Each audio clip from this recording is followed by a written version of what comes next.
OneKey Wallet NFT Gallery, how to manage collectibles in OneKey Wallet.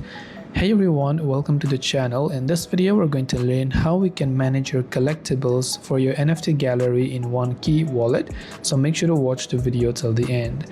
Now to do this, you want to simply open the OneKey app on your desktop or mobile device, then select a specific account and network chain where your NFT is located. So right over here you can see your specific account, select that, and your network chains on the right hand side as well, so you can select those as well.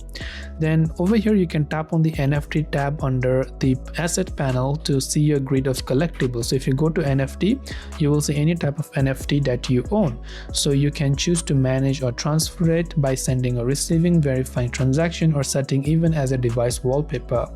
And this way you will be able to manage your collectibles in OneKey Wallet.